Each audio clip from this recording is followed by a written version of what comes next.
Hello everyone and welcome back to Math Bolt Master. আজি আমি আৰম্ভ কৰিম lecture number 39. তো আমি previous lecture Cartesian coordinate system বিষয়ে আমি অলপ কথা পাতিলো. তো হেইটোৰে কন্টিনিউ ৰাখি তো আজিৰ পৰা আমি আৰম্ভ কৰিম আজিৰ পৰা আৰু কেইটামান lectures যেখিনি follow up হ'ব ইয়াৰ পৰা. তো আমি কথা পাতিম mostly straight lines ওপৰত. তো straight lines এটা বহুত important concept হয় coordinate geometry. তো straight lines প্ৰথম conceptৰে আমি আৰম্ভ কৰো. conceptৰ নাম হৈছে slope of a line. slope মানে কিমান এটা লাইন কিমান এঢলীয়া হৈ আছে. তো let's say আমি এটা xy coordinate axis কিনি লৈছো. xy coordinate plane টো লৈছো. আমি Cartesian plane বুলি কওঁ. তো এই Cartesian planeত আমি এটা straight line draw কৰিম. So let's say এইটো হৈছে আমাৰ straight line. আৰু এই straight line টো এতিয়া বনাই আছে এটা এংগল বনাই আছে থিটা বনাই আছে এটো বহুত ইম্পৰ্টেন্ট হয় কি ধৰণৰ থিটা এংগলটো বনাইছে হেতু বহুত কেয়াৰফুলি চাব লাগিব তো যেহেতু আমাৰ এই x axis টো যদি আমি অৰিজিনৰ ৰাইট হ্যান্ড সাইডে চাওঁ তো এটুক আমি positive direction of x axis বুলি কওঁ এটো হৈছে আমাৰ positive direction of x axis তো আমি এই স্ট্ৰেইট লাইনটোৱে এটা এংগল বনাইছে তো আমি হদাই এই এংগলটো কাৰ লগত বনাইছে হদাই positive direction of x axis লগত বনাব লাগিব তাৰ মানে ইয়াৰ এটা ডাইৰেকশন থাকিব এই ডাইৰেকশনটো হৈছে পজিটিভ x axis পৰা লাইনৰ লগত যোনটো এংগল বনাব হেতু আমি এন্টি ক্লকৱাইজ মেজাৰ কৰিম কাৰণ এন্টি ক্লকৱাইজ হৈছে পজিটিভ তো এই যোনটো এংগল বনাইছে থিটা এই থিটাটোৰ যদি আমি টেনজেন্ট থিটা লওঁ এই এংগলটোৰ যদি আমি টেনজেন্ট থিটা লওঁ হেতুকে কোৱা হয় স্লোপ হেতুকে কোৱা হয় স্লোপ এটো হৈছে ম্যাথমেটিক্যাল ডেফিনিশন তো টেনজেন্ট থিটা হৈছে স্লোপ right তো আৰু কেটামান এংগল বনাব পাৰো তো আমি চাই লওঁ তো লেটস সে আমাৰ এবাৰ স্ট্ৰেইট লাইনটো এনেকা কৈ আছে ঠিক আছে তো এই স্ট্ৰেইট লাইনটো তো এটা এংগল বনাই আছে positive direction of x axis লগত এটো আকৌ 90 ডিগ্ৰী বনাই আছে ফাইন তো এটো হ'ব এই এংগলটো যোনটো হ'ব 90 ডিগ্ৰী তো টেনজেন্ট অফ 90 ডিগ্ৰী যদি লৈ লওঁ টেনজেন্ট অফ 90 ডিগ্ৰী যদি লৈ লওঁ তো হেতুকে কোৱা হয় স্লোপ তো এটো কাৰ স্লোপ হৈ যাব এটো আমি এটা নাম দিটো প্ৰথম লাইনটোক আমি L1 বুলি কওঁ লাইন নম্বৰ 1 সেকেন্ড লাইনটো আমি লাইন নম্বৰ 2 বুলি কওঁ তো লাইন নম্বৰ 1 ৰ টেনজেন্ট থিটা হৈছে স্লোপ আৰু লাইন নম্বৰ 2 ৰ স্লোপটো হৈছে টেনজেন্ট 90 ডিগ্ৰী ঠিক তেনেকৈ আমি থিটাটো 90 ডিগ্ৰীতকৈ ডাঙৰটো ল'ব পাৰো সো লেটস সে এবাৰ আমাৰ লাইনটো আমি এনেকৈ স্কেচ কৰিলো এটো হৈছে আমাৰ লাইন L3 এই L3 লাইনটোৱে কি কৰিছে positive direction of x axis হদাই আমি left side to right side আমি চাব লাগিব জাস্ট তো এই এংগলটো যোনটো বনাইছে এই এংগল এতিয়া এটো ফাই বুলি কওঁ তো ফাই এংগল যোনটো বনাইছে L3 লাইনটোৱে positive direction of x axis লগত তো L3 কাৰণে স্লোপ কি হৈ যাব tangent of phi so tangent of phi হৈ যাব ইকুৱেলস টু স্লোপ ঠিক আছে তো এটো এটা কেস হৈ গল আৰু এটা কেস আছে যত আমাৰ লাইনটো x axis লগত প্যাৰালেল হৈ থাকিব যেনেকা L2 আছিল লাইনটো তো y axis লগত প্যাৰালেল হৈ আছে আমি এটা লাইন লম L4 এই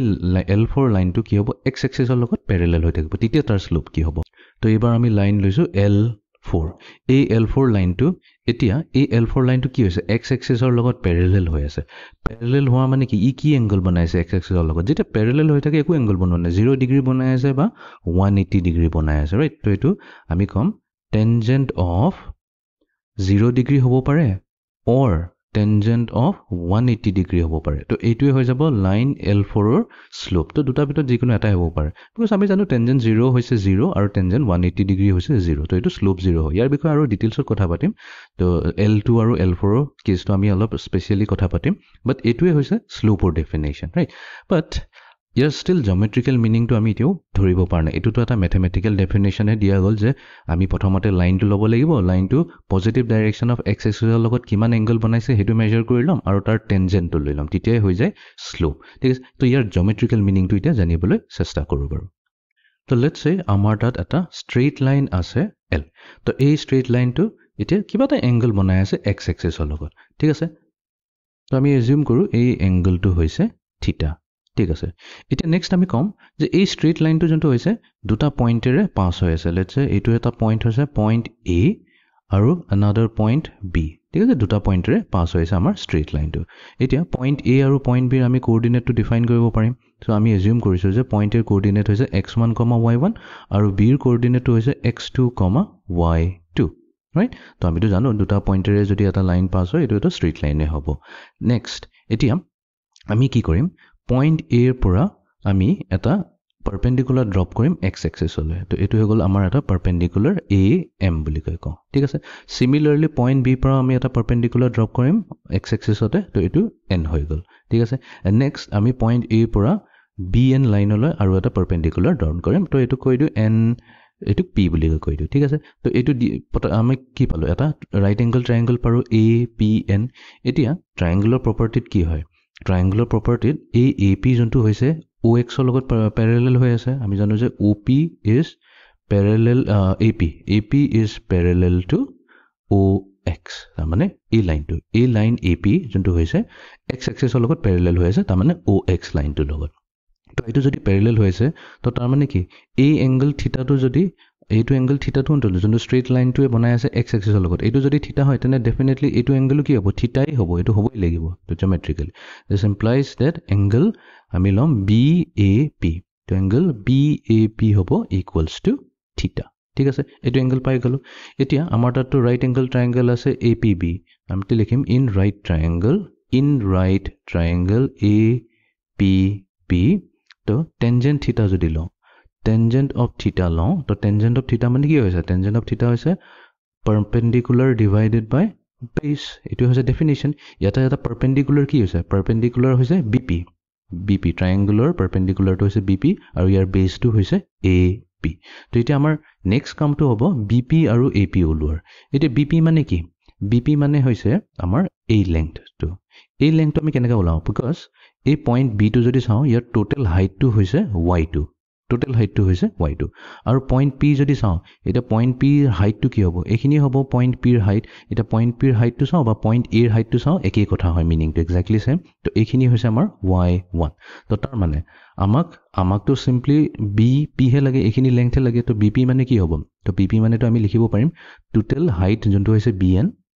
তাৰ পৰা আমি মাইনাছ কৰি দিম পি এন তলৰ হাইটটো তো এইখিনি মাইনাছ কৰি দিয়াৰ লগে লগে আমাৰ তাত অকল কি থাকিব বি পি হাইটটোৱে থাকি যাব সেইটোৱেতো আমাক লাগে ডিভাইডেড বাই আমাৰ তাত আছে এ পি এতিয়া এ পি কোনটো হৈছে এ পি হৈছে এইখিনি পৰ্চন নলৈ পেলাই আমি ক'ম যে আমি প্ৰথমতে পূৰা অ'ৰ পৰা এনলৈকে ল'ম গোটেই তাৰমানে এই পইণ্ট পিৰ পজিশ্যন ৱাই এক্সেছৰ পৰা কিমান আছে তো সেইটো হৈ যাব আমাৰ অ' এন তাৰ পৰা মাইনাছ কৰি দিম অ' এমখিনি মাইনাছ কৰি দিম তো আমি কি কৈছোঁ এই গোটেইখিনি হৈছে x2 আমি ইয়াৰ পৰা এইখিনি পাৰ্ট মাইনাছ কৰি দিলোঁ এইটো হৈছে আমাৰ x1 চ' x2 মাইনাছ x1 কৰিলে আমাৰ কি হ'ব এইখিনি পাৰ্ট আহি যাব এই পাৰ্টটো আহি যাব ৰাইট তো এইটোৱে হৈছে আমাৰ পাৰ্টটো এম এন কওঁ বা এ পি কওঁ কথাটো এক্সেক্টলি ছেম টু ছেম হয় তো তাৰ মানে আমি পাম y2 minus y1 divided by x2 minus x1 তো এইটো হৈ গ'ল টেনজেণ্ট থিটাৰ জিঅ'মেট্ৰিকেল মিনিংটো আৰু অলপ ডিপলি বুজিবলৈ চেষ্টা কৰোঁ এতিয়া শ্লোপটো বুজিবলৈ কাৰণে আমি তিনিটা লাইন ল'ম L1, L2 আৰু L3 এতিয়া L1ৰ পৰা আৰম্ভ কৰোঁ L1এ পজিটিভ ডাইৰেকশ্যন অফ এক্স এক্সিছৰ লগত এটা এংগল বনাইছে এইটো ক'ম আমি থিটা1 নেক্সট L2 বনাই আছে এটা এংগল এইটো হৈ গ'ল থিটা2 আৰু L3 বনাই আছে এংগল থিটা3 ইয়াতে দেখাই গৈছে ডায়েগ্ৰামত আমি ক'বই পাৰোঁ যে থিটা3ৰ ভেলু যোনটো হ'ব চবতকৈ ডাঙৰ হ'ব থিটা3 ডাঙৰ হ'ব থিটা2তকৈ আৰু থিটা2 যোনটো ভেলু আছে তাৰ ভেলু হ'ব থিটা1তকৈ ডাঙৰ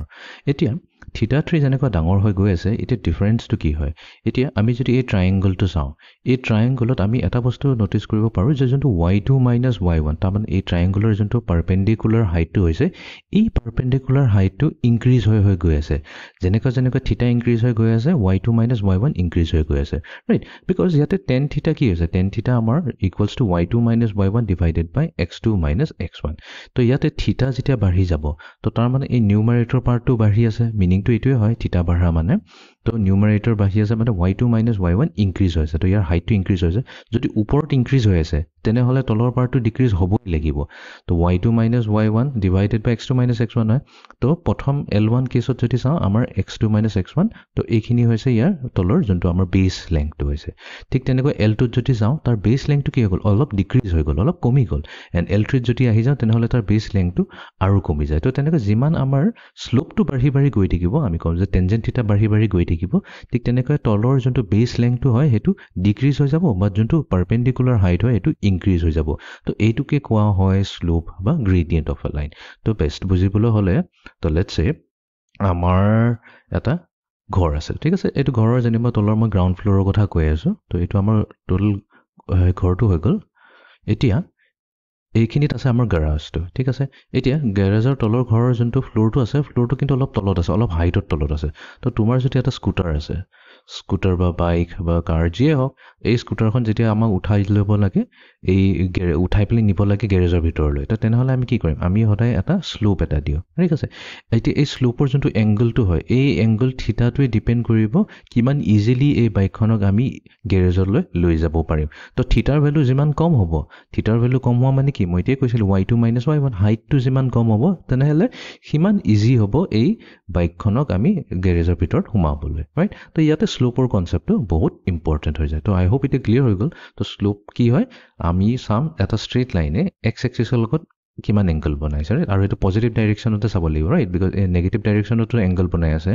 মিনিংটো এইটোৱে হৈ গ'ল বিকজ L1 যদি চাওঁ L1 কিন্তু এই এংগল এটাও বনাই আছে এইটো কিন্তু নেগেটিভ ডাইৰেকশ্যনত বনাই আছে সিমিলাৰলি L2 এটা এংগল বনাই আছে নেগেটিভ এক্স এক্সিছ এইটো বনাই আছে নেগেটিভ এক্স এক্সিছৰ লগত বাট আমি এইখিনি এংগল নাচাওঁ আমি অকল চাম θ1 θ2 θ3 যোনটো পজিটিভ এক্স এক্সিছৰ লগত এংগল বনাইছে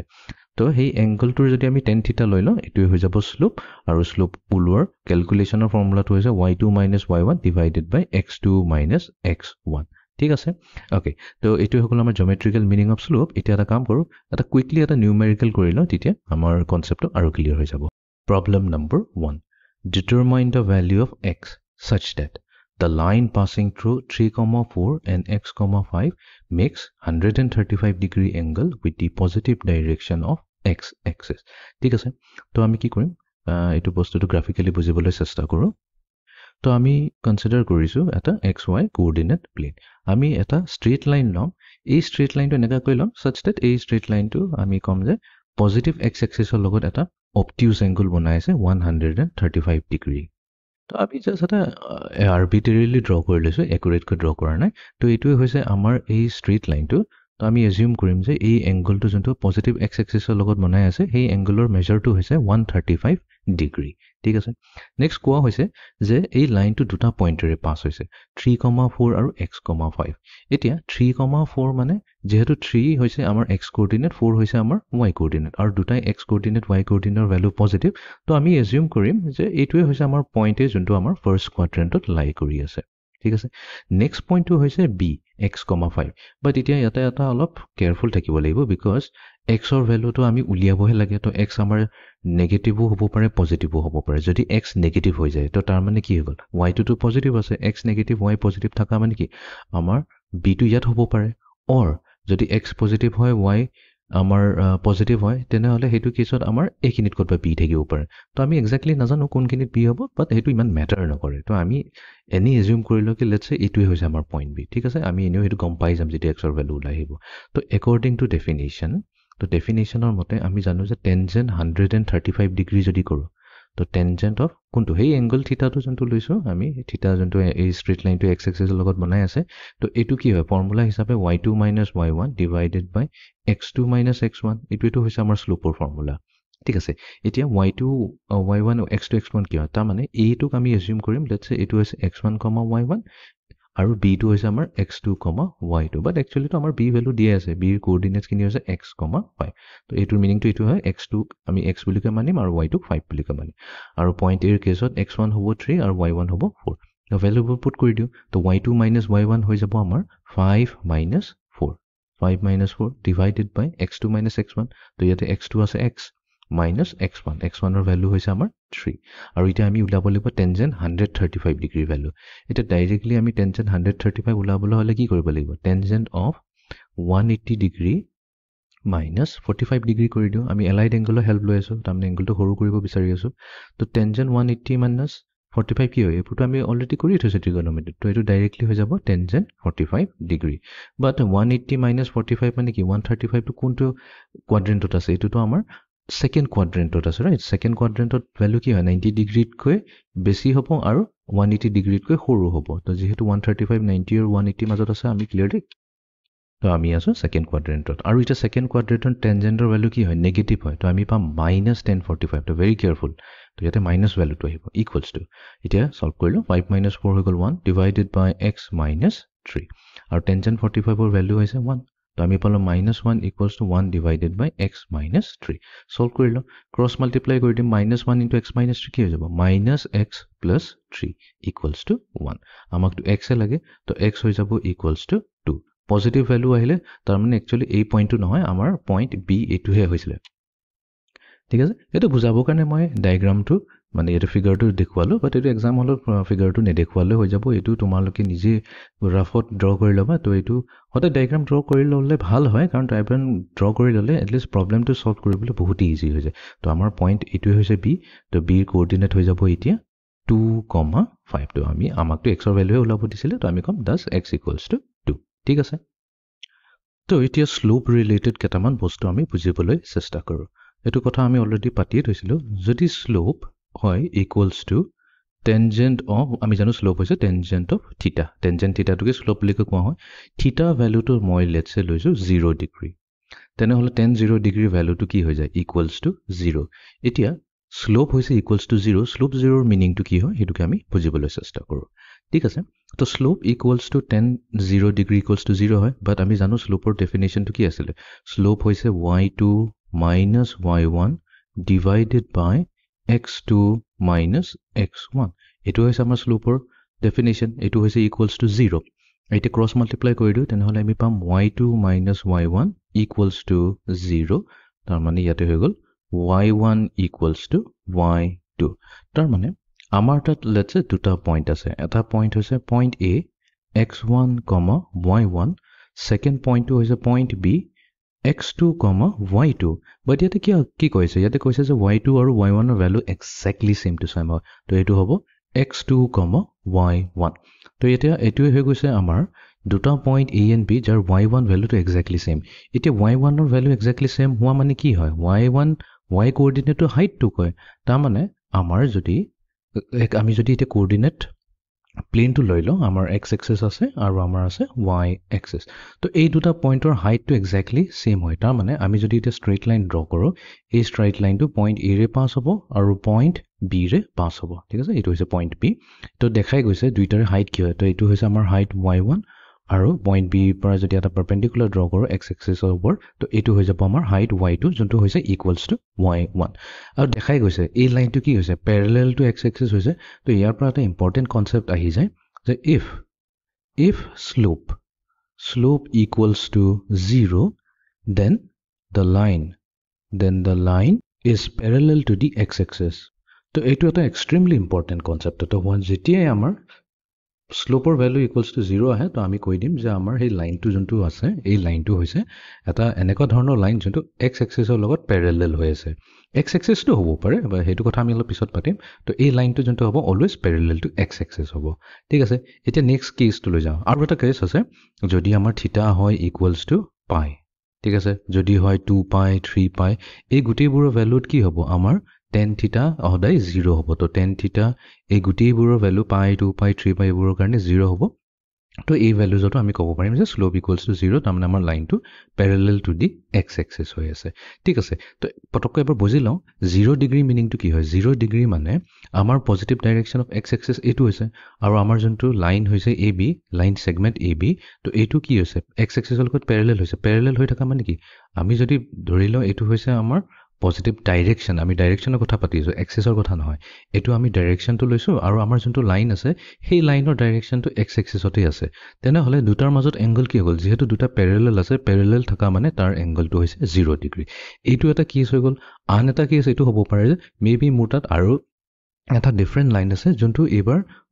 আছে অপোজিট ডাইৰেকশন মানে এটো নেগেটিভ x ডাইৰেকশনত গৈ আছে হেতু কেছত কি হ'ব আমি তো হদা এংগল মেজাৰ কি কৰো positive direction of x axis পৰা মেজাৰ কৰো তো এটো হৈ যাব আমাৰ এংগল এই এংগলটো হৈ গৈছে আমাৰ 180 ডিগ্ৰী তো জি লয়তে আমি 0 ডিগ্ৰী লও বা 180 ডিগ্ৰী কেছ লও বোথ কেছত কি হৈছে লাইনটো প্যাৰেলাল টু x axis হৈছে হেকানে তাৰ স্লোপ ভ্যালুটো ইকুৱেলছ টু 0 আহিব এতিয়া আমি নেক্সট কেছলৈ যাও যেতিয়া স্লোপ হৈছে equals to 1090 degree So let's say আমি কৈছো slope equals to tangent of 90 degree. Tangent of 90 degree. এটা 90 degree মানে কি হয়? জামানে যেটো আমাৰ straight line টো আছে হেতু x axis ৰ লগত 90 degree বনাই আছে। তো আমাৰ তাত আছে এই লাইন L এই লাইনটো ক্লিয়াৰলি x এক্সিছৰ লগত পাৰপেণ্ডিকুলাৰ হৈ থকাৰ মিনিংটো এইটো আছে যোনটো ই পজিটিভ ডাইৰেকশ্যনৰ লগত এংগল বনাইছে সেই এংগলটো হৈছে 90 ডিগ্ৰী এটা 90 ডিগ্ৰী যদি হয় ইয়াৰ স্লোপটো কি হ'ব তো আমি স্লোপটো কেনেকৈ ডিফাইন কৰিম তো আমি জানো টেনজেন্ট 90 ডিগ্ৰী মানে কি হৈছে sin 90 ডিগ্ৰী ডিভাইডেড বাই cosine 90 ডিগ্ৰী cosine 90 ডিগ্ৰী আৰু sin 90 ৰ ভ্যালু হৈছে 1 বাট cosine 90 ডিগ্ৰী ভ্যালু হৈছে 0 এতিয়া আমি জানো এনিথিং ডিভাইডেড বাই 0 এটো কি হৈ যায় আনডিফাইন্ড হৈ যায় এটো এটা প্ৰবলেম হৈ যায় আনডিফাইন্ড তো তাৰ মানে যেতিয়া 90 ডিগ্ৰী কেছটো থাকিব আমাৰ স্লোপ থাকিব আনডিফাইন্ড আমাৰ স্লোপটোক আমি আনডিফাইন্ড বুলি কম এটোক আমি ডিফাইনই কৰিব নোৱাৰো তো এই পাৰ্টিকুলাৰ আইডিয়াটো আমি এটা ৰিয়েল লাইফ এক্সাম্পলৰে বুজিবলৈ চেষ্টা কৰো তো লেটস সে আমি এই যোনটো লাইন L2 হৈছে এটো এটা ওয়ালক ৰিপ্ৰেজেন্ট কৰি আছে ঠিক আছে এটো হৈছে এটা ওয়াল আৰু আমাৰ যোনটো x এক্সিস হৈছে এটো হৈছে আমাৰ ফ্লোৰ তো আমি এটা কাম কৰিছো তো আমি সাপোজ বাইক চলাই পেলাই আহিছো আৰু যেতিয়া আমি ওয়ালত পাই যাম তো প্ৰবলেম যেটো এই ওয়ালটো থাকা কাৰণে আমি এই ওয়ালত উঠিব নোৱাৰো ৰাইট বিকজ এনেকাটো আমি এটো পুৰা ভাৰ্টিক্যালি ওপৰলৈ গৈ আছে তো ভাৰ্টিক্যালি আমি বাইকখনো চলাব নোৱাৰো বা এটো ভাঙি পেলাও আমি যাব নোৱাৰো ভাঙি পেলাই যাব পাৰো বাট এজিউম কৰো এটো যে বহুত ঠিক ওয়াল হয় তো ইয়াতে প্ৰবলেমটো হেকাৰণে হৈছে বিকজ এই 90 ডিগ্ৰী হৈছে অলপ যদি 90 ডিগ্ৰীত কৈ বলে ডিফাৰেন্ট হলহেতেন মেবি তিটা পসিবল হলহেতেন উঠিবলৈ বাট একদম পুৰা 90 ডিগ্ৰী ভাৰ্টিক্যাল হৈ থকা কাৰণে এটা বাইক লৈ পেলাই আমি এটো ওয়ালত কিতেও উঠিব নোৱাৰো এটো practically difficult হৈ যায় হেকাৰণে আমি কও স্লোপ হৈছে undefined in practical terms বাট আমি এটো মনত ৰাখিবা যেতিয়া 90 ডিগ্ৰী যদি আহে কোনো যদি এংগল 90 ডিগ্ৰী বনাই আছে এটা লাইনে x এক্সিছৰ লগত তেনেহলে তাৰ স্লোপটো undefined হ'ব ঠিক আছে আৰু স্লোপ আমি কি কৈছিলো স্লোপ কৈছো y2 - y1 divided by x2 - x1 right এটো কৈছো আমি 1 divided by 0 in other words এটো কি আমি যদি cross multiply কৰিটো 0 into y2 - y1 হৈ যাব এটো 0 হৈ গল আৰু x2 - x1 multiplied to 1 তাৰ মানে x2 - x1 equals to 0 আহিলা তো x2 - x1 equals to 0 বা x1 equals to x2 তো কো একেই কথা হৈ যায় তো তাৰ মানে আমাৰ এটা পইণ্ট আছে b তো b ৰ কোঅৰ্ডিনেট হৈছে x2, y2 x2, y2 আৰু আনটো পইণ্ট হৈছে পইণ্ট a x1, y1 ইয়াতে একচুয়ালি x1 আৰু x2 ইকুৱেল হোৱাৰ মানে কি মিনিংটো এটো হৈছে এই দুটা x ভ্যালু যোনটো হৈছে একদম সেম টু সেম হয় তাৰ মানে x1 x2 ৰ মিনিংটো কি হৈছে y এক্সিছৰ পৰা কিমান দূৰত আছে তাৰ দূৰত্বটো কোৱা হয় আৰু সিমিলাৰলি পইণ্ট a ৰ ডিসটেন্স কিমান হৈছে y এক্সিছৰ পৰা হেতু হৈছে x1 তো আমাৰ ক্লিয়াৰলি আমি এইটো ডায়াগ্ৰামত দেখাই পাইছো যে x1 equals to x2 হৈছে তো এনেকুৱা কেছত জেনাৰেলি কি হয় আমাৰ যোনটো ষ্ট্ৰেইট লাইন থাকিব তাৰ স্লোপটো আনডিফাইন্ড বুলি কয় আমি কম তো এটা স্লোপৰ কনসেপ্টটো যদি ক্লিয়াৰ হৈ গল তো ইয়াৰ পৰা এটা ইমিডিয়েটলি এটা নেক্সট আইডিয়াটা আহি যায় যোনটো হৈছে condition of parallelism of lines condition of parallelism মিনিংটো এটো আছে আমাৰ তাত আছে দুটা লাইন আছে দুটা ষ্ট্ৰেইট লাইন আছে আৰু এই দুটা ষ্ট্ৰেইট লাইন প্যাৰালেল হয় তাৰমানে L1 আৰু L2 দুটা লাইন দিয়া আছে আৰু L1 প্যাৰালেল টু L2 আছে তো এইটো কেছত কি হ'ব দুইটাৰে স্লোপ সদায় ইকুৱেল হ'ব তো slope of L1 is going to be equals to slope of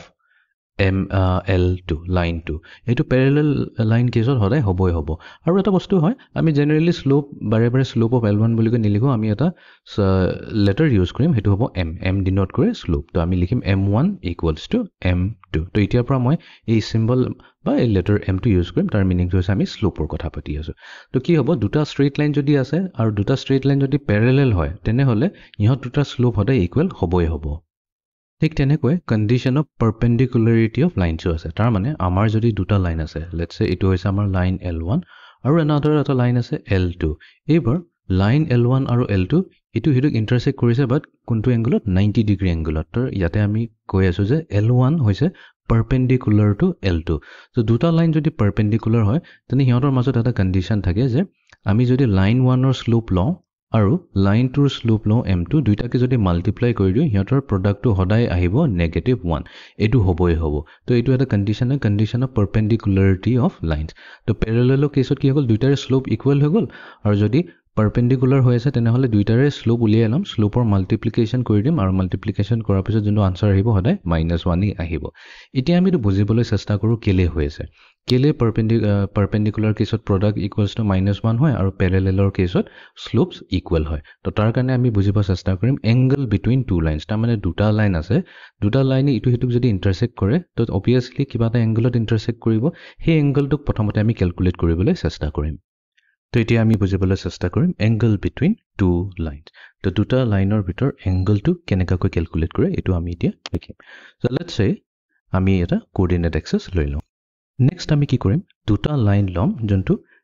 x এক্সিছৰ লগত এংগল বনাব θ1 আৰু θ2 তো লেটস সে এটো হৈছে আমাৰ লাইন L2 আৰু এটো হৈছে আমাৰ লাইন L1 তো L1 লাইনটো পজিটিভ ডাইৰেকশন অফ x এক্সিছৰ লগত এটা এংগল বনাইছে এটো হৈ গ'ল আমাৰ θ1 আৰু L2 লাইনটো এটো এটা এংগল বনাইছে একিউট এংগল বনাই আছে তো এটো এংগলটো আমি কম θ2 ঠিক আছে নেক্সট L1 আৰু L2 কোড ইন্টাৰসেক্ট কৰিছে এটা পইণ্টত ইন্টাৰসেক্ট কৰিছে হেতু হৈছে পইণ্ট A তো পইণ্ট A ইন্টাৰসেক্ট কৰা মানে কি L1 আৰু L2 ৰ মাজত এটা এংগল আছে তো এই এংগলটো আমি phi ৰে ডিনোট কৰিলো ঠিক আছে নেক্সট আমি কম যে এই যোনটো লাইন L2 আছে লেটস সে এটো পইণ্ট B ত ইন্টাৰসেক্ট কৰিছে x এক্সিছক আৰু L1 এ পইণ্ট C x এক্সিছক ইন্টাৰসেক্ট কৰিছে ঠিক আছে এতিয়া এই তিনটা এংগল যোনটো পালো θ1 θ2 আৰু phi তাৰে মাজত আমি এটা ৰিলেশনশিপ উলাব পাৰিম এতিয়া এই এংগলটো যদি phi হয় L1 আৰু L2 ৰ মাজত যদি এংগল এটো যদি phi হয় তেনে হলে এটো হৈ যাব আমাৰ এংগল phi বিকজ কিয় এই দুটা হৈছে ভাৰ্টিক্যালি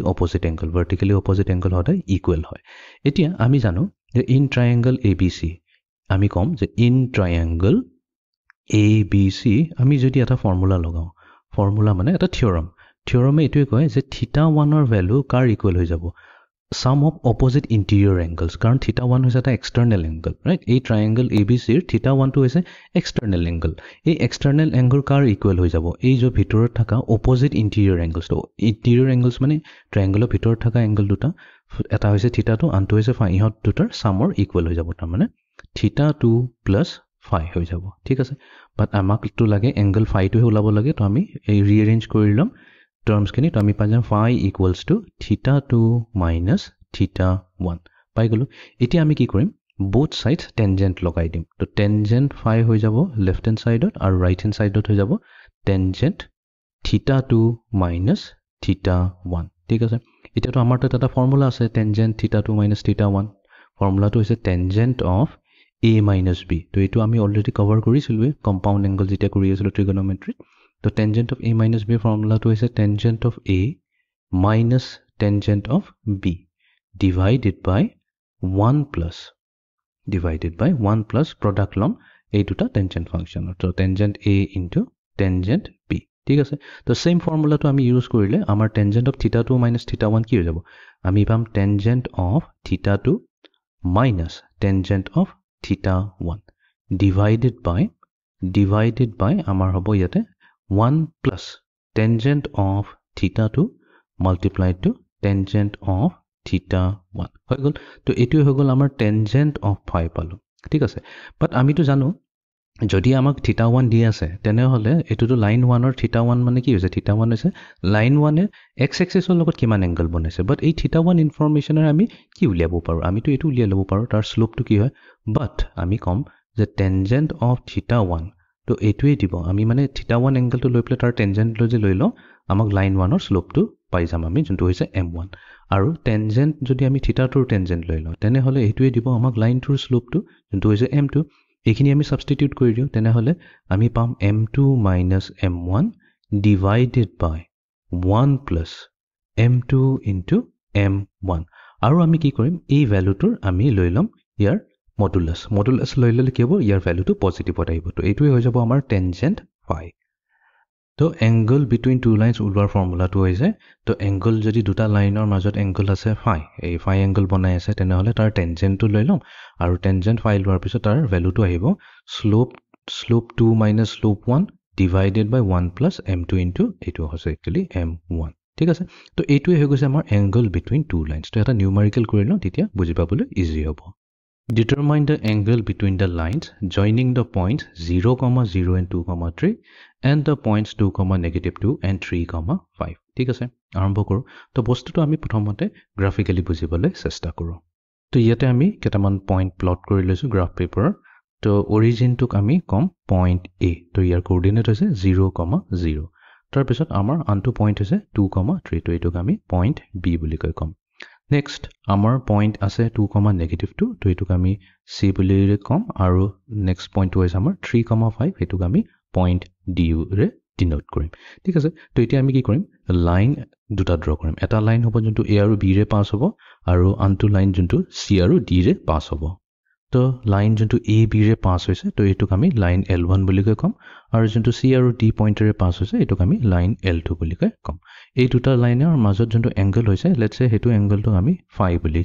কম মানে ফাই ৰে ডিনোট কৰিছো এই ভ্যালুটো আমি উলিয়াব লাগিব তো তাৰ কাৰণে আমাক কি উলিয়াব লাগিব স্লোপ উলিয়াব লাগিব তো প্ৰথমতে আমি উলাম স্লোপ অফ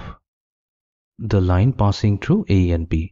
তো এইটো কি কৰিম আমি এই স্লোপটোক m1 ৰে ডিনোট কৰিলো let's say m1 equals to তো আমাক কি লাগে y2 minus y1 তো আমি এইটো x1 y1 মানি লম আৰু b টোক x2 y2 মানি লম তো y2 minus y1 মানে হ'ব 3 minus 0 divided by x2 minus x1 তো এইটো হৈ যাব 2 minus 0 তো এইটো দিলে আমাক 3 divided by 2 এইটোক আমি number 1 বুলি নোট কৰি লওঁ তো আমি স্লোপ অফ লাইন পাই গলো L1 লাইন L1 ৰ স্লোপটো হল আমাৰ 3 divided by 2 সিমিলাৰলি আমি কি কৰিম লাইনটোৰ স্লোপটো উলিয়াই লম তো লাইনটোৰ স্লোপটো আমি m2 ৰে ডিনোট কৰিম তো m2 হৈ যাব ইকুৱেলছ টু 5 minus negative 2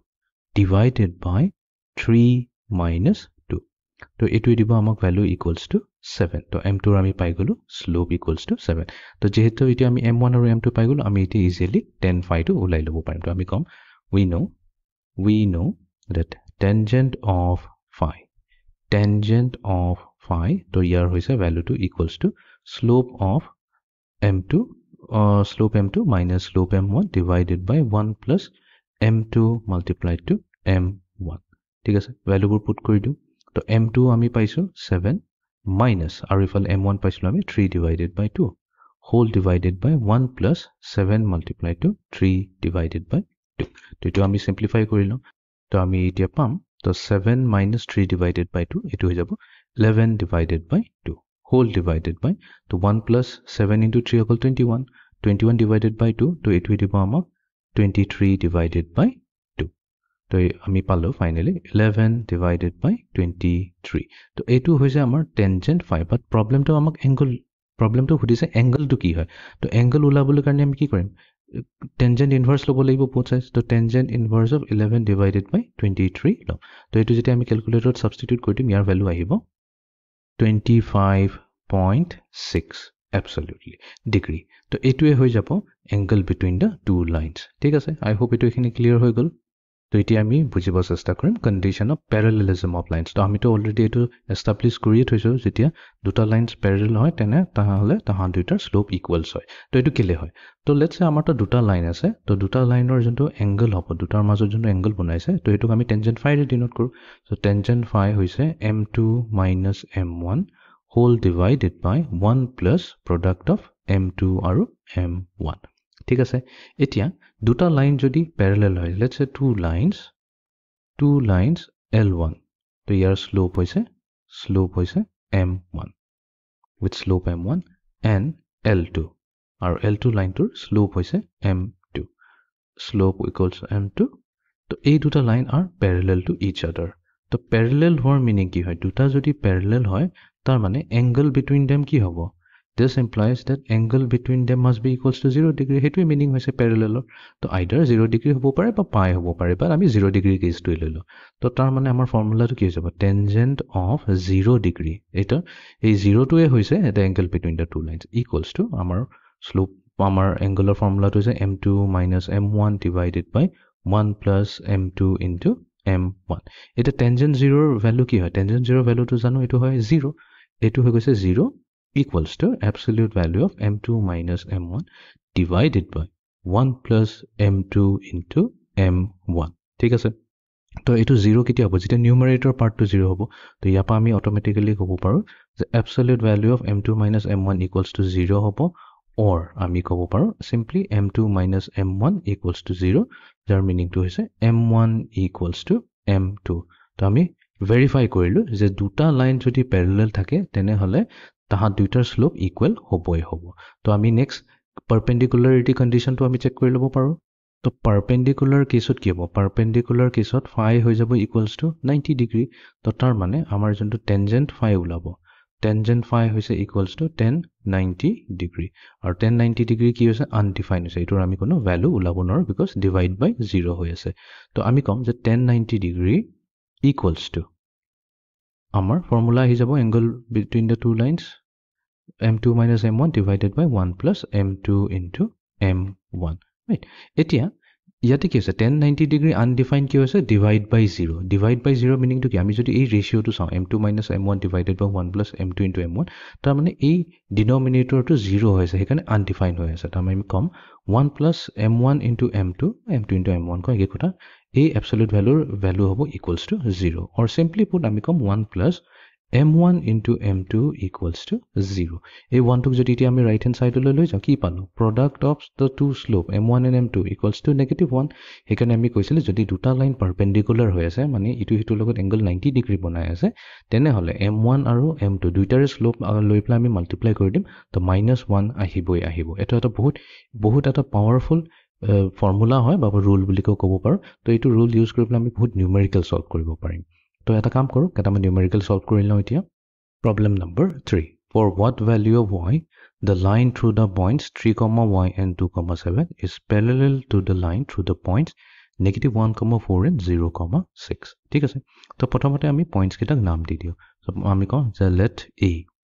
তো a এর কোঅর্ডিনেটস হৈছে 3 y b এর কোঅর্ডিনেটস হৈছে 2 7 c এর কোঅর্ডিনেট পয়েন্টস বোৰ হৈছে -1 4 and D coordinate values is 0, 6. B the 4 points. I just name the B the 4 points. Okay. Now, I slope William. Now, slope of the line AB. Tamane point A or point B re pass wa line to slope to ami uliai lom. To ki hobo? Formula mote amar hoy y2 minus y1. To ami assume korim A hoise x1 y1 আৰু b হৈছে x2 y2 ঠিক আছে আমি a two co x2 y2 লব পাৰো b two কো x1 y1 লব পাৰো কোনো প্ৰবলেম নাই তো y2 - y1 হ'ব আমাৰ 7 - y divided by denominator x2 - x1 তো denominator হ'ব 2 - 3 এটো দিব আমাক 7 - y divided by -1 তো -1 টো আমি কি কৰিম নিউমাৰেটৰ লগত মাল্টিপ্লাই কৰি দিম আমি পাম y - 7 এটোক আমি নম্বৰ 1 বুলি কৈ দিম Next, আমি calculate কৰিম slope of the line CD. Slope of the line CD. The slope of the line CD কি হৈ যাব এবাৰ 6 - 4 divided by 0 - -1. তো এটো হৈ যাব equals to 2. Number 2. এটা প্ৰবলেমত কি কৈছে? প্ৰবলেম কৈছে according to question slope of line AB m1 বুলি কৈ ডিনোট কৰো. Let's say এটো m1 এটোক আমি কওঁ m1. আৰু slope of line CD এটোক আমি m2 ৰে ডিনোট কৰো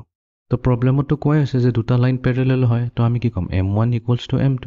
তাৰ মানে কি হয় m1 স্লোপ হৈছে y - 7 আৰু এটো হৈ যাব = m2 স্লোপ যোনটো হৈছে = 2 তাৰ মানে y ভ্যালু কি আহিলে y আহিলে 7 + 2 তো আমি কম therefore y = 2 y = 9 7 + 2 9 হল তো এটোৱে হৈ যাব y এর value such that line through 3 y and 2 7 is parallel to the line -1 4 and 0 6 এতিয়া আমি যাও next problem to লৈ without using Pythagoras theorem show that a b c are the vertices of a right angle triangle ঠিক আছে তো আমি ইয়াতে কি কৰিম এই প্ৰবলেমটোত আমি আমাক দিয়া গৈছে তিনটা পয়েন্টস দিয়া গৈছে ৰাইট পয়েন্ট a দিয়া আছে পয়েন্ট a কোঅৰ্ডিনেট হৈছে 4 4 তাৰপিছত পয়েন্ট b দিছে পয়েন্ট b কোঅৰ্ডিনেট হৈছে 3 4 আৰু এটা দিছে point c point c coordinate দিছে -1 -1 আমাক শো কৰিব দিছে যে এটো এটা এই পয়েন্টস কেটাক যদি জয়েন কৰি প্লে যোনটো ফিগাৰ পাও হেতু হ'ব এটা ৰাইট এংগল ট্ৰায়াঙ্গল তো আমি কি কৰিম প্ৰথমতে স্লোপবোৰ উলাই লম সাইডৰ গুটি কিটা সাইডৰ স্লোপবোৰ উলাই লম তো আমি প্ৰথমতে উলাও slope of AB slope of AB কি হ'ব তো ফৰ্মুলা ইউজ কৰিলে হল y2 - y1 divided by x2 - x1 তো আমি লম 5 - 4 divided by 3 - 4 তাৰমানে ইয়াতে আমি কি এজিউম কৰিলো এটো হৈছে আমাৰ x2, y2 b পয়েন্টক x2, y2 কৰিছো আৰু a পয়েন্টক আমি x1, y1 বুলি এজিউম কৰিছো ঠিক আছে ফাইন তো আমি ললো 5 - 4 divided by 3 - 4 ক্যালকুলেট কৰিলো তো 5 - 4 আহিব 1 আৰু 3 - 4 দিব আমাক -1 তাৰ মানে স্লোপ অফ AB আহিছে আমাৰ -1 ঠিক তেনেকৈ আমি এতিয়া উলাই লম স্লোপ অফ BC তো স্লোপ অফ BC কি হ'ব এবাৰ আমি এজিউম কৰিম তো b যদি আমি x2 y2 লওঁ তেনে হলে আমি c আমি x1, y1 বুলি এজিউম কৰিলো কোনো প্ৰবলেম নাই তেনে হলে আমাৰ স্লোপ অফ BC হৈ যাব y2 - y1 তাৰ মানে 5 - -1 divided by x2 - x1 তো এটো হ'ব 3 - -1 তো 5 + 1 হৈ গল 6 3 + 1 হৈ গল আমাৰ 4 এটো দিলে আমাক 3 divided by 2 নেক্সট আমি উলিয়াম slope of AC slope of AC তো এবাৰ AC কাৰণে আমি কি কৰিম এবাৰ C আমি মানি লওঁ x2, y2 এইটো x1, y1 এ থাকক তো -1 -4 হৈ যাব ইফালে -1 -4 divided by denominator হ'ব আমাৰ -1 -4 equals to -5 divided by -5 তো এইটো ভ্যালু হৈ গ'ল equals to 1 এতিয়া এটা বস্তু নোটিস কৰ slope of AB যদি লওঁ slope of AB যদি লওঁ আৰু এটোক মাল্টিপ্লাই কৰি দিও slope of AC লগত slope of AC লগত তেনেহলে আমি কি পাম -1 multiplied to +1 কাৰণ AB ৰ slope হৈছে -1 আৰু AC ৰ slope হৈছে +1 তো দুইটাৰ প্ৰডাক্ট কি দি আছে -1 তো এটোৰ মিনিংটো কি হৈ গ'ল তাৰ মানে AB হৈছে AC ৰ পাৰপেন্ডিকুলাৰ AB আৰু AC পাৰপেন্ডিকুলাৰ হৈ গ'ল তো তাৰ মানে আমাৰ যোনটো ৰাইট এংগল ট্ৰায়াঙ্গল আছে আমি এটা সাপোজ এটা ৰাইট এংগল ট্ৰায়াঙ্গল লৈ লওঁ তো এইটো হৈছে আমাৰ A তো আমি কৈছো A এইটো হৈছে B আৰু এইটো হৈছে C তো AB ৰ স্লোপ আৰু AC ৰ স্লোপ প্ৰডাক্ট কি হৈছে 90 ডিগ্ৰী হৈছে তো 90 ডিগ্ৰী হোৱা মানে কি ডেফিনেটলি এইটো হ'ব এটা ৰাইট এংগল ট্ৰায়াঙ্গল ঠিক আছে হেন্স প্ৰুভড তো আমি কম thus ABC is a right angle triangle আৰু এইটো proof কৰিব কাৰণে আমি Pythagoras theorem use নকৰিলো right আমি direct slope or concept use কৰি প্লাই proof কৰিলো যে ABC টো হৈছে indeed right angle triangle because at a right triangle দুটা সাইড থাকিবই থাকিব যোন দুটা সাইড ইটো হিটোৰ লগত 90 ডিগ্ৰী বনাব 90 ডিগ্ৰী বনোৱাৰ কাৰণে হিহঁতৰ slope যেতিয়া আমি মাল্টিপ্লাই কৰি দিছো মাল্টিপ্লাই কৰোঁতে ভ্যালুটো -1 দিছে আমাক তো আই হোপ এইখিনি লকে ক্লিয়াৰ আছে slope or concept টো ভালেমান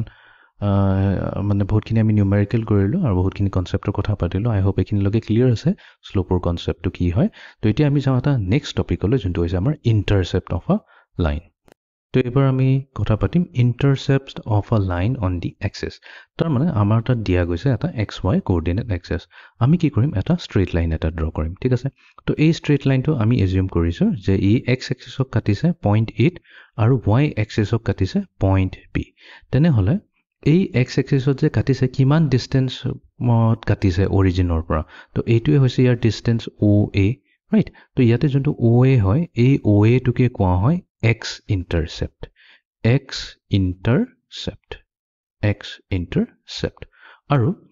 আৰু সেম কোৱেশ্চনটো আমি এটো সুধিব পাৰো যে এই লাইনটোৱে y এক্সিসক কিমান ডিসটেন্সত কাটিছে অৰিজিনৰ পৰা তো এইটোৱে হৈ যাব আমাৰ ডিসটেন্স OB তো OB হৈ যাব আমাৰ ইকুৱেলস টু দ্য y ইন্টাৰসেপ্ট তো এটোকে কোৱা হয় ইন্টাৰসেপ্ট ভেৰি সিম্পল আইডিয়া একো নাই খালি নামটো মনত ৰাখিলে হ'ল যেতিয়া ইন্টাৰসেপ্ট ৱৰ্ডটো ইউজ হ'ব তো ইন্টাৰসেপ্ট আমাক এটোৱে কৈ আছে যে এটা লাইনে x এক্সিস আৰু y এক্সিসৰ কোনটো পইণ্টত কাটিছে তো যদি x এক্সিসত কাটিছে 0.8 তেনে OA হৈ যাব x intercept আৰু y axis ক যদি পইণ্ট বিট কাটিছে তেনেহলে OB টো হৈ যাব আমাৰ এই ডিসটেন্স OB টো হৈ যাব y intercept তো এইবোৰ সব হৈছে ভ্যালু তো এইবোৰ জেনাৰেলি আমাৰ ডিসটেন্স হয় ঠিক আছে x intercept কওঁ বা y intercept কওঁ এইবোৰ সব আমি ডিসটেন্সৰ কথা কৈছো তো কোনটো ডিসটেন্স ফ্ৰম অৰিজিন O ঠিক আছে এটো মনত ৰাখিলা তো distance from the origin O এবাৰ আমি দুটা কেস লৈছো So let's say আমাৰ প্ৰথম কেছটোত এটো হৈছে আমাৰ লাইন L1 এই লাইন L1 টো ক্লিয়াৰলি y axis ৰ লগত প্যাৰালেল হৈছে বা আমি ক'ব পাৰো x axis ৰ লগত 90 ডিগ্ৰী বনাই আছে সেকেন্ড কেছটোত কি হৈছে আমাৰ লাইন L2 x axis ৰ লগত প্যাৰালেল হৈছে বা অল্টাৰনেটিভলি আমি ক'ব পাৰো y axis ৰ লগত 90 ডিগ্ৰী বনাই আছে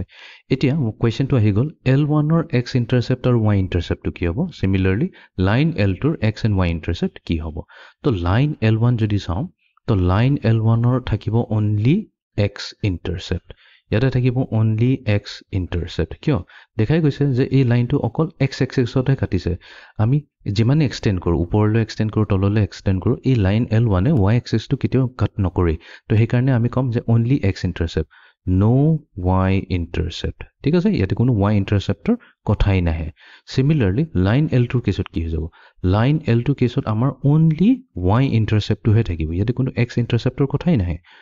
only y intercept and no x intercept yet x interceptor kotha nahi because etu line L2 to x axis o ketio cut nokore thik ase to eneka case ot amar prothom line L1 or equation to ki hobo aru line 2 equation to ki hobo to etu eta standard equation thake monot rakhile hol jehetu line L1 or okol x intercept ase y intercept nai to yar equation to hoi jay x equals to এটা constant লম a x equals to a বুলি কম আৰু second line L2 জন্তু হৈ যায় ইয়াৰ যেহেতু only y intercept আছে তো ইয়াৰ ইকুৱেশ্যনটো হৈ যাব y ইকুৱেলছ টু b বুলি কোৱা হয় ইয়াতে a আৰু b কি হয় a হৈছে সেই particular point on the x axis যোনটো পইণ্টেৰে আমাৰ লাইন L1 টো পাছ হৈছে অৰ ইন আদাৰ ৱৰ্ডছ আমি ক'ব পাৰোঁ লাইন L1 এ x axisৰ যোনটো পইণ্টত কাটিছে let's say point 8 কাটিছে সেই point 8 ৰ distance originৰ পৰা কিমান হয় a units হয় তাকে আমি ইকুৱেশ্যন ফৰ্মত লিখো x equals to a similarly আমাৰ second case মানে লাইন নম্বৰ 2 কেছত আমি কম যে এই straight line L2 টোৱে y ক যদি b পইণ্টত কাটিছে তেনেহলে b পইণ্টৰ distance from the origin হৈছে আমাৰ b units আমি কম এইটোৱে হৈছে b তো সেইকাৰণে আমি ইয়াৰ ইকুৱেশ্যনটো y equals to b বুলি কওঁ তো y equals to নেগেটিভো হ'ব পাৰে y equals to negative b যদি হয় তাৰমানে সেই কেছত আমাৰ যোনটো লাইন L2 আছে সেইটো নেগেটিভ y এক্সিছত কাটি আছে তো এইটো কেছত হ'ব y equals to minus b similarly x axis যদি নেগেটিভ x axisও কাটি আছে তেনেহলে তাৰ ইকুৱেশ্যন হৈ যাব x equals to negative a ঠিক আছে তো এইটো এটা বহুত ইম্পৰ্টেণ্ট কনসেপ্ট হয় তো ইয়াতে আমি আৰু এনেকাকো চাব পাৰো any line এইটো কোৱেশ্যন কি হৈছে any line L1 that is parallel to the y axis its equation is given by x equals to a তো আমি এনেকাও ক'ব পাৰো equation of a line parallel to the x axis তো কেতিয়াবা আমাৰ এনেকা ফৰ্মটো থাকে আমাক ডাইৰেক্টলি একো নকয় ইন্টাৰসেপ্টৰ কথা নকয় ডাইৰেক্টলি ক'ব কি এটা লাইন আছে যোনটো x axisৰ লগত প্যাৰেলেল হৈ আছে তো x axisৰ লগত y axisৰ লগত সৰি ইয়াতে y axisৰ লগত প্যাৰেলেল হৈ আছে তেনেহলে সেই লাইনটোৰ ইকুৱেশ্যন হ'ব x equals to a আৰু সেকেন্ড কেছত L2 কেছত ইকুৱেশ্যন হৈ যাব এটো ইকুৱেশ্যন অফ এ লাইন কাৰ প্যাৰেলেল হৈছে প্যাৰেলেল টু x axis তো x axisৰ লগত যদি প্যাৰেলেল হৈ আছে তেনেহলে সেই লাইনটোৰ ইকুৱেশ্যন হৈ যাব y equals to b খুব ইম্পৰ্টেন্ট কনসেপ্ট হয় এটো ভালকৈ মনত ৰাখিবা problem number 5 determine the equation of a line তো নম্বৰ 1 কৈছে parallel to the x axis and passing through the point -4, 3 second কেছত আছে parallel to the y axis and passing through the point -4, 3 তো আমি এটা কাম কৰো প্ৰথমটোৰে আৰম্ভ কৰো তো ইয়াতে প্ৰথমতে কি দিছে parallel to the x axis কৈছে any line parallel to the x axis যদি হয় তাৰ ইকুৱেশ্যনটো কি হয় y equals to b এটোকে কোৱা হয় equation of a line parallel to the x axis এতিয়া আকৌ কোৱা হৈছে যে the line passes through the point -4, 3 আমি কম যে since the line y equals to b passes through the point -4, 3 তো তেনেহলে ইয়াতে b ভ্যালু কি হৈ যাব b হৈ যাব ইকুৱেলছ টু তো সেই পইণ্টৰ y কোঅৰ্ডিনেটৰ ভ্যালুটোৱে b হৈ যায় তো b ইকুৱেলছ টু 3 হৈ যায় তাৰ মানে ইকুৱেশ্যনটো কি হ'ল ইকুৱেশ্যন হৈ গ'ল আমাৰ y equals to 3 তো আমাৰ এটো হৈ গ'ল equation of the line very simple আমি গ্ৰাফিক্যালি চাই ল'ব পাৰো তো আমাৰ তাত আছে x axis আৰু y axis তো আমি প্ৰথমতে পইণ্টটো লৈ লো -4, 3 মানে কি আমাৰ সেকেন্ড কোৱাড্ৰেন্টত থাকিব -4, 3 এতিয়া লাইনটো এনেকাকৈ হ'ব যোনটো পাস হ'ব এই পইণ্টেৰে আৰু প্যাৰেলেল টু দি x axis হ'ব তো এটোই হ'ব আমাৰ লাইন তো প্যাৰেলেল টু দি x axis মানে কি এই পইণ্টটো যোনটো y axisত কাটিছে তো হেতু অৰিজিনৰ পৰা কিমান ডিসটেন্সত আছে হেতু হৈ গৈছে ইয়াৰ হাইটটো তো হেতু হৈছে 3 ইউনিটস তো সেইকাৰণে আমি কলো y equals to 3 এতিয়া নম্বৰটোত কি হ'ব নম্বৰটোত সেম লজিকটো ইউজ কৰিম প্যাৰেলেল টু দি y axis মানে কি x equals to a কথা পাতি আছো আৰু এটো কোনটো পইণ্টেৰে পাস হৈছে -4, 3 ৰে পাস হৈছে তো ইয়াতে আমাৰ a ভ্যালু কি হ'ব -4 হ'ব তো তাৰ মানে আমাৰ ইকুৱেশ্যন হৈ গ'ল x equals to -4 এটো হৈ গৈছে আমাৰ ইকুৱেশ্যন অফ দা লাইন তো এটো হৈছে equation of the line x equals to -4 তো এটো -4 x equals to -4 পইণ্টেৰে পাস হৈছে প্যাৰেলেল টু y axis হয় এটো তো এইখিনিলৈকে আমি বহুতখিনি আইডিয়া ক্যাপচাৰ কৰিলো ষ্ট্ৰেইট লাইনৰ ক্যাৰেক্টাৰিষ্টিক্সৰ কথা পাতিলো ক্যাৰেক্টাৰিষ্টিক্স মানে ইয়াৰ স্লোপ কেনেকা ওলাই হেকিনি শিকিলো জাস্ট নাও এতিয়া আমি শিকিলো কি ইন্টাৰসেপ্ট ফৰ্ম তো কি বুলি কয় ইন্টাৰসেপ্ট মানে হৈছে এটা লাইনে x axis আৰু y axisত কোট কাটিছে তো হেতুৰ ইনফৰমেশনৰ পৰা আমি ক'ব পাৰো তাৰ x ইন্টাৰসেপ্ট আৰু y ইন্টাৰসেপ্টৰ ভ্যালুটো কি হ'ব ঠিক আছে তো এতিয়া আমাৰ নেক্সট টপিকত আহি যাও ইম্পৰ্টেন্ট টপিক হয় এতিয়া হৈছে আমাৰ এটা যদি ষ্ট্ৰেইট লাইন থাকে সেই ষ্ট্ৰেইট লাইনৰ ইকুৱেশ্যনটো আমি কেনেকৈ ওলাব পাৰো তো এতিয়া ষ্ট্ৰেইট লাইনৰ বহুতখিনি ইকুৱেশ্যন আছে তো আমি step by step one by one important ইকুৱেশ্যনখিনিৰ কথা পাতিম তো আহি যাও আমাৰ first form of a line এটো কোৱা হয় slope intercept form of a line তো ইয়াতে কি কৰিছো এটা লাইন লৈছো L1 ঠিক আছে এই লাইনটোৱে x axisত কাটিছে 0.8 আৰু y axisত কাটিছে point let's say b ইয়াতে OA টো কি হয় OA টো হয় ইয়াৰ x ইন্টাৰসেপ্ট OA টো কম আমি x ইন্টাৰসেপ্ট আৰু OB টো হৈ যাব ইয়াৰ y ইন্টাৰসেপ্ট তো আমি ইয়াৰ x ইন্টাৰসেপ্ট আৰু y ইন্টাৰসেপ্ট টো ডিফাইন কৰিলো next let's say a straight line to eta angle banaise theta with the positive direction of x axis. So positive x axis or logot theta angle banaise, then hole your slope to ami define koribo parim m equals to tangent of theta. So a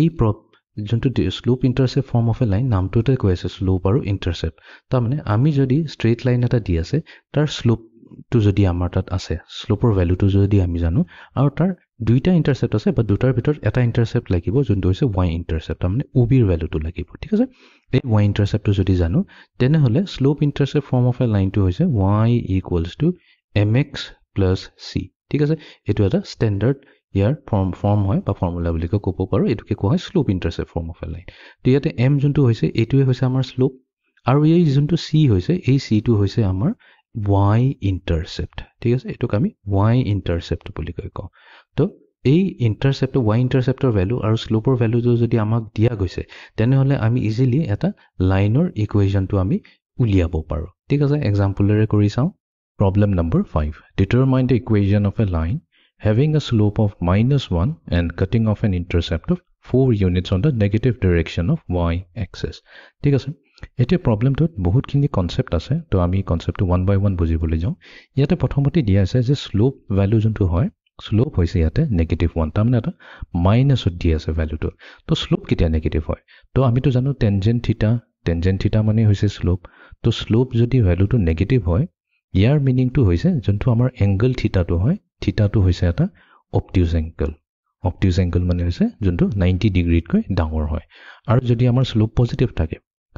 positive থাকে মানে তাৰ মিনিংটো হৈছে আমাৰ tangent থিটাও positive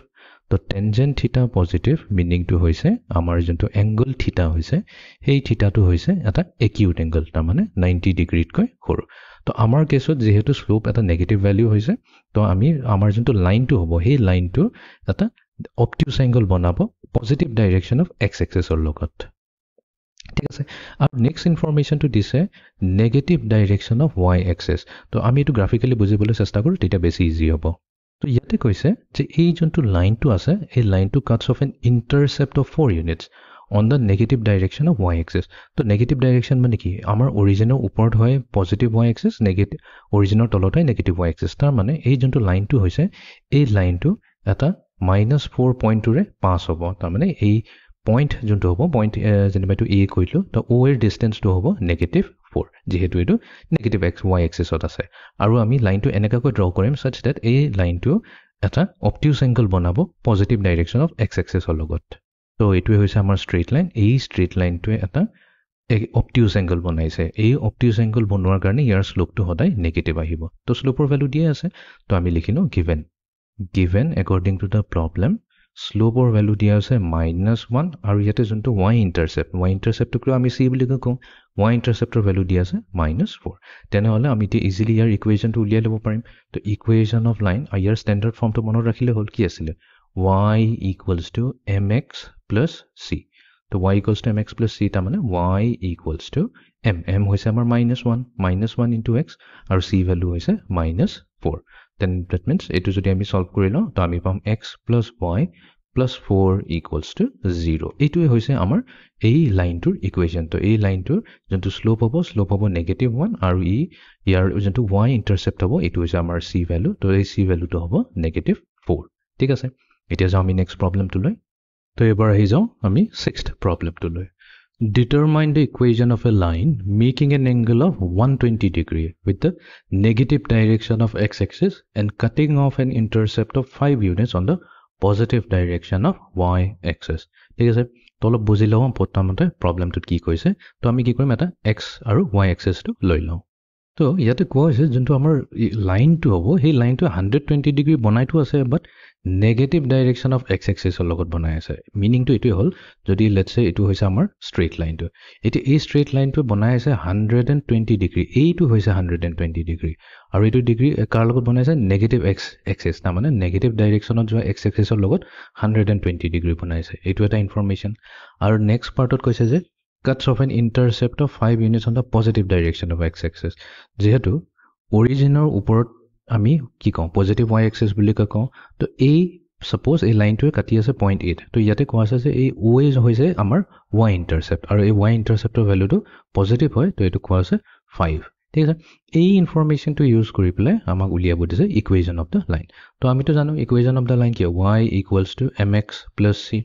তো ইয়াতে আমাৰ c ভ্যালুটো আমি জানো c ভ্যালু ডাইৰেক্টলি +5 এৰে আমি সাবস্টিটিউট কৰিব পাৰিম বাট আমাক ইয়াতে স্লোপটো ওলাব লাগিব স্লোপ কি হৈছে স্লোপ হৈছে আমাৰ টেনজেন্ট থিটা ৰাইট টেনজেন্ট থিটা বাট ইয়াতে আমাৰ থিটাটো কিন্তু এই হে হৈছে এংগল থিটা বিকজ আমি থিটাটো সদায় পজিটিভ ডাইৰেকশন অফ x এক্সিছৰ লগত মেজাৰ কৰো আমাক দিছে 120 টো দিয়া নাই 120 টো নেগেটিভ ডাইৰেকশন অফ x এক্সিছৰ লগত মেজাৰ কৰি পেলাই পাইছো আমি থিটাটো কি হ'ব তো থিটা হৈছে একচুয়ালি টোটাল কিমান 180 ডিগ্ৰী 180 পৰা যদি 120 মাইনাস কৰি যাম আমি থিটাটো পাই যাম তো আমি লিখিম 10 হৈছে একচুয়ালি 180 ডিগ্ৰী minus 120 degree তো এইটোই হ'ব আমাৰ টেনজেন্ট থিটা তো এটা 180 minus 120 মানে কি 60 ডিগ্ৰী এটা টেনজেন্ট 60 ডিগ্ৰী ভ্যালু কিমান হয় টেনজেন্ট 60 ডিগ্ৰী টো এটা স্ট্যান্ডাৰ্ড ভ্যালু হয় স্কয়াৰ ৰুট অফ 3 তো তাৰমানে আমি পালো slope equals to square root of 3 তো আমি কম যে এটা নাও m equals to square root of 3 and যোনটো আমাৰ y intercept হৈছে c তো c ভ্যালুটো হ'ব positive 5 তেনেহলে এইটোটা ইউজ কৰি পেলাই আমি ইজিলি ইকুৱেশ্যন অফ লাইনটো উলিয়াই ল'ব পাৰিম ইকুৱেশ্যন অফ দ্য লাইন আমাৰ হৈছে y equals to mx plus c তো হ'ব y equals to m হৈছে square root of 3 into x plus c হৈছে 5 তো এইটোই হৈছে আমাৰ ইকুৱেশ্যন অফ দ্য লাইন তো I hope এটো ক্লিয়াৰ হৈ গ'ল আমি ইকুৱেশ্যন অফ এ লাইনটো কেনেকৈ উলিয়াব পাৰো এতিয়া আমি যাও আজিৰ লেকচাৰটোৰ ফাইনাল প্ৰবলেমটো লৈ problem number 7 determine the equation of a line having an y intercept of 4 n is perpendicular to the line joining the points 2, -3 and 4, 2 তো let's say আমাৰ তাত দুটা পইণ্ট আছে এটা হৈছে পইণ্ট a ৰ কোঅৰ্ডিনেটস হৈছে 2, -3 আৰু আনটো পইণ্ট হৈছে পইণ্ট b তাৰ কোঅৰ্ডিনেটস হৈছে 4, 2 আমি কি কৰিম এটা স্ট্ৰেইট লাইন ড্ৰ কৰিম আৰু এই স্ট্ৰেইট লাইনটো লেটস সে পইণ্ট a আৰু পইণ্ট b ৰে পাস হৈ আছে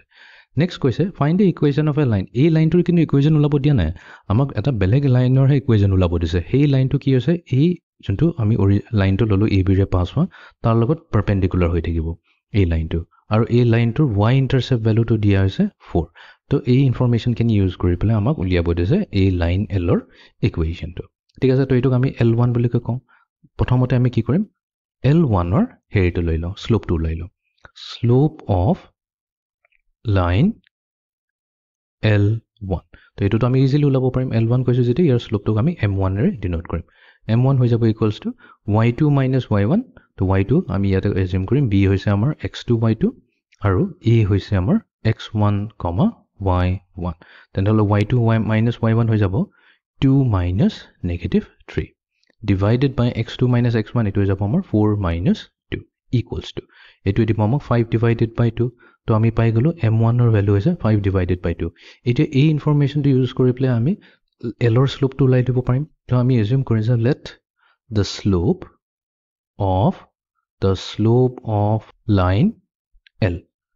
of line l আমি bm such that তো আমিটো জানো যে m1 আৰু m যদি আমি মাল্টিপ্লাই কৰি দিও ইহঁতৰ প্ৰডাক্টটো কি হ'ব -1 হয় এটোটো প্ৰপাৰ্টি হয় যে দুটা লাইন যদি পাৰপেন্ডিকুলাৰ হৈ থাকে তেনেহলে ইহঁতৰ দুইটাৰে স্লোপ উলিয়াই পেলাই যদি আমি মাল্টিপ্লাই কৰি দিও আৰু সেই মাল্টিপ্লিকেশনৰ ভ্যালুটো সদায় -1 হ'ব আমাৰ তাতো m1 এভেইলেবল আছে তো m হৈ যাব -1 divided by m1 তো m1 ৰ ভ্যালু আমি 5 divided by 2 কৰি দিও তেনেহলে আমি পাম -1 divided by 5 divided by 2 এটো দিব আমাক -2 divided by 5 তো এতিয়া আমি পাই গলো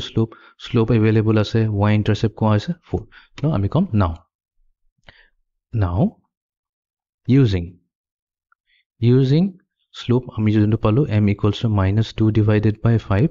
আৰু আমাৰ যোনটো y intercept value তো y intercept value according to problem হৈছে +4 y intercept হৈছে +4 equation of line কি হৈ যাব equation of the line very simple problem হৈ গল y equals to m -2 over 5 into x plus c আমি further simplify কৰিম throughout 5 ৰে multiply কৰি দিও আমি পাম 5y equals to -2x plus 20 তো আমি arrange কৰিলাম তো আমাৰ ফাইনাল ইকুৱেশ্যনটো আহিব 2x plus 5y equals to 20 তো এইটোৱে হৈছে আমাৰ ৰিকোৱাৰ্ড ইকুৱেশ্যন অফ দ্য লাইন তো এইটো আছিল আমাৰ আজিৰ লেকচাৰ ভেৰি ইম্পৰ্টেন্ট লেকচাৰ আছিল তো আমি ষ্ট্ৰেইট লাইনৰ ইন্ট্ৰোডাকচনটো দিলো তো লাইন নৰ মেইন কনসেপ্টটো হৈছে এটা স্লোপ তো স্লোপ কেনেকা ওলাই তো স্লোপ ওলৰ আমি ফৰ্মুলাখিনি কথা পাতিলোঁ তো আমি জেনেৰেলি কি কৰোঁ এটা যদি ষ্ট্ৰেইট লাইন থাকে সেই ষ্ট্ৰেইট লাইনটো পজিটিভ এক্স এক্সিছৰ লগত যি এংগল বনাইছে যদি আমি সেইটো থিতা বুলিকৈ কওঁ তেনেহ'লে সেই টেনজেণ্ট যদি লৈ লওঁ সেই এংগলটোৰ সেইটোৱে হৈ যাব আমাৰ শ্লোপ যোনটো আমি এমৰে ডিনোট কৰোঁ তাৰপিছত আমি কথা পাতিলোঁ এংগল বিটুইন টু লাইনছ হৈছে m2 minus m1 divided by 1 plus m2 multiplied to m1 right আৰু তাৰ আমি absolute value টো লৈ লম তো আমি parallel line কথা পাতিলোঁ parallel line হলে m1 equals to m2 হৈ যায় আৰু এইবাৰ যোনটো প্ৰবলেমটো কৰিলোঁ তাতে কনসেপ্টটো ইউজ কৰিলোঁ যে দুটা লাইন যদি পাৰপেন্ডিকুলাৰ হৈ থাকে তেনেহলে সেই স্লোপৰ প্ৰডাক্টটো সদায় -1 থাকিব তো এই আছিল আমাৰ আজিৰ কনসেপ্ট অফ ষ্ট্ৰেইট লাইন আৰু ফাইনালি আমি ইকুৱেশ্যন অফ এ ষ্ট্ৰেইট লাইনৰ কথা পাতিলোঁ আমি ফাৰ্ষ্ট ফৰ্মৰ কথা পাতিলোঁ বহুতখিনি ইকুৱেশ্যন আছে ফাৰ্ষ্ট ইকুৱেশ্যনটো কথা পাতিলোঁ আমি y equals to mx plus c য'ত ইয়াতে m হৈছে আমাৰ স্লোপ আৰু c হৈছে আমাৰ y ইন্টাৰসেপ্ট ঠিক আছে তো আজি লেকচাৰটো আমি এইখিনিতে সমাপ্ত কৰোঁ so see you in the next lecture thank you